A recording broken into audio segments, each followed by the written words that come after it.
둘째, 예배는 하나님의 언약 안으로 들어가는 것입니다. 본문 12절 하반부를 보면 아사와 유대가 여호와를 찾기로 언약하고란 말씀이 있습니다. 그런데 이 말씀에 대한 원문을 보면 언약하고가 아니라 언약 안으로 들어가기로입니다.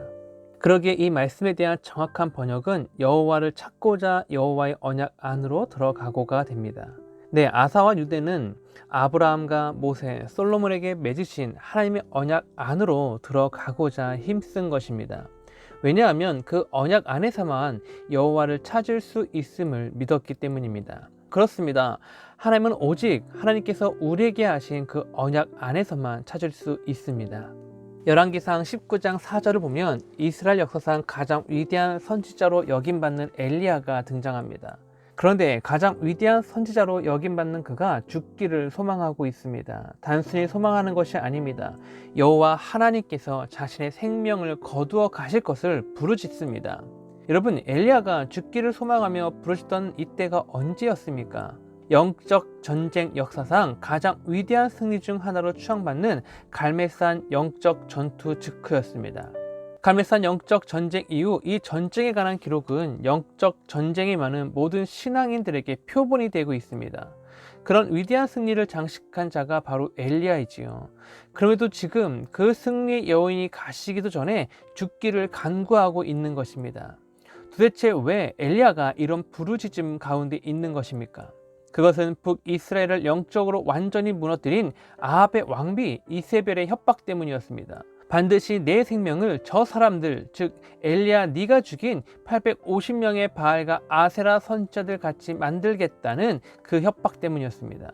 갈멜산 영적 전투 후 엘리야는 이제 모든 이스라엘 백성들이 하나님을 힘써 찾는 자들이 될 줄 알았습니다. 위로는 아합 왕부터 아래는 가장 낮은 어린 아이까지 그리 될 줄 알았습니다. 그런데 아무런 변화가 없었습니다.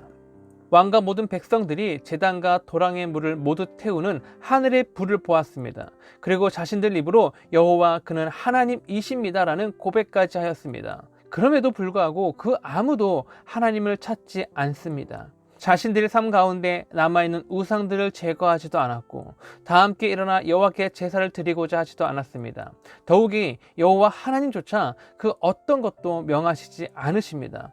여호와의 선지자들을 무참히 죽였던 이세벨의 협박뿐이었습니다. 그 사항이 엘리야에게 두려움이 된 것입니다.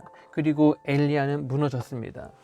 여러분, 이것이 큰 은혜를 받은 후 우리를 무너뜨리는 사탄의 방법입니다. 사탄은 큰 은혜를 받은 자에게 언제나 두려움이란 화살을 쏩니다. 무엇보다 은혜의 현장과 내 삶의 현장은 다르다는 두려움을 줍니다. 은혜를 받은 후 무엇이 변하였는지를 우리에게 묻습니다. 현실을 보게 합니다. 보게 할 뿐만 아니라 그 현실을 네가 어떻게 이겨내겠느냐며 불안과 두려움에 떨게 합니다. 그래서 중요한 것이 큰 지폐를 찾아 헤매는 것이 아니라 내 삶에 함께 하시는 여호와 하나님을 찾아 헤매는 것입니다. 지폐를 통해 수련을 통해 영적으로 큰 은혜를 받으셨습니까? 그렇다면 이제 해야 할 일은 내 삶에서 함께 하시는 하나님을 찾아 헤매는 것입니다. 많은 분들이 집회를 끝나고 나서 수련을 끝나고 나서 금방 그 삶에서 예전의 모습으로 돌아가는 것을 봅니다. 그 이유는 딱 하나입니다. 내 삶에 함께 하시는 하나님을 찾아 헤매지 않기 때문입니다. 여러분, 하나님을 찾아 헤매는 자가 되어지기를 소망합니다. 그렇다면 어떻게 찾아 헤맵니까? 하나님의 약속이 담긴 말씀을 붙잡고입니다.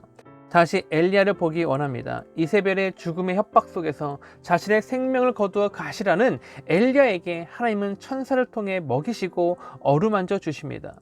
하나님의 산 호렙산으로 갈 것을 명하십니다. 그곳에서 만나자는 것입니다. 이 약속의 말씀에 엘리야가 하나님의 산 호렙을 향해 40주야를 뛰어가 도착합니다. 그러나 아직 두려움에서 헤쳐나오지 못한 엘리야는 굴에 들어가 숨어버립니다. 이에 하나님께서 굴에서 나와 여호와 하나님 앞에 설 것을 다시금 명하십니다. 드디어 여호와 하나님을 만날 때가 온 것이죠. 그런데 굴에서 나온 엘리야를 반기는 것은 여호와의 영광의 광채가 아니었습니다. 먼저는 크고 강한 바람이었습니다. 산을 가르고 바위를 부수는 거친 바람이었습니다. 그 강맹한 바람을 보며 엘리야는 하나님의 위대한 능력이라 여겼을지도 모르겠습니다. 과연 나의 하나님 여호와라고 생각했을지도 모르겠습니다. 그러나 엘리야는 그곳에서 여호와 하나님을 만날 수 없었습니다. 강맹한 바람 후 이제는 땅이 흔들리며 갈라집니다. 지진이 엘리야를 덮친 것입니다. 지진만큼 인간의 나약함을 느끼게 하는 것은 없습니다. 그래서 그만큼 여호와 하나님의 강림이 얼마나 위대한 것인지 보여주는 것 같습니다. 그러나 그곳에도 여호와 하나님은 계시지 않으셨습니다. 마지막으로 지진 후 모든 것을 태워버릴 불이 일어납니다. 하지만 그 불 가운데에도 여호와 하나님은 계시지 않으셨습니다. 모든 것을 가르고 부술 것 같은 바람, 땅을 흔들며 가르는 지진, 모든 것을 태워버린 불, 모두 다 강한 것입니다. 사람을 초라하게 만드는 거대한 힘입니다. 하나님의 강림을 보여줄 만한 것들입니다. 엄청난 현장들입니다. 그러나 하나님은 그곳들에 계시지 않으셨습니다. 그러면 하나님이 어디에 계셨습니까? 열왕기상 19장 12절을 말합니다. 여호와 하나님께서는 세미한 소리 가운데 계셨다. 여호와 하나님께서는 말씀 가운데 계셨다. 여러분, 우리 여호와 하나님은 오직 말씀 가운데 계시는 분이십니다. 그래서 학자들은 갈멜산 전투 후 온 이스라엘이 여호와를 찾지 않은 이유를 화려한 불길의 현장이 그들 앞에 있었지만 여호와의 말씀은 선포되지 않았기 때문이라고 봅니다. 이를 다른 말로 하면 여호와 하나님의 말씀이 지금 내 귀에 들려오는 것이 곧 은혜이며 축복이며 여호와 하나님을 찾을 때임을 뜻합니다. 여호와 하나님께서 저와 여러분을 하여금 하나님 자신을 찾으라고 엘리야에게 하셨던 것처럼 친히 말씀 가운데 계셔서 부르시는 것입니다. 말씀을 붙잡고 하나님을 찾으면 반드시 하나님께서 만나 주십니다. 왜입니까? 말씀은 우리를 만나 주시겠다는 하나님의 언약이기 때문입니다. 더욱이 하나님께서는 친히 자신을 우리에게 하신 그 언약으로 올가매셨습니다. 창조주이자 전능하신 여호와께서 교만하여 스스로 하나님과 같이 왕이 되고자 일어난 저와 여러분을 위해 친히 그 언약 안에 자신의 이름을 두시고 우리를 만나시고자 기다리시는 것입니다. 그래서 예배의 중심은 하나님의 언약에 담긴 하나님의 말씀이 되어야 합니다. 아사와 유대는 이 믿음으로 하나님을 찾아 언약 안으로 들어갔습니다. 저와 여러분 역시 언약 안으로 들어가야 합니다. 하나님의 말씀을 향해 뛰어가야 합니다. 요한복음 1장을 보면 육신이 되어 우리 가운데 오신 하나님의 말씀이 계시다고 합니다. 단순한 말씀이 아닙니다. 이 말씀만이 어둠의 가운데 있는 우리를 하나님께로 인도할 하늘의 빛이시며 하나님의 호흡을 가져다주는 하늘의 생명이라 기록하였습니다.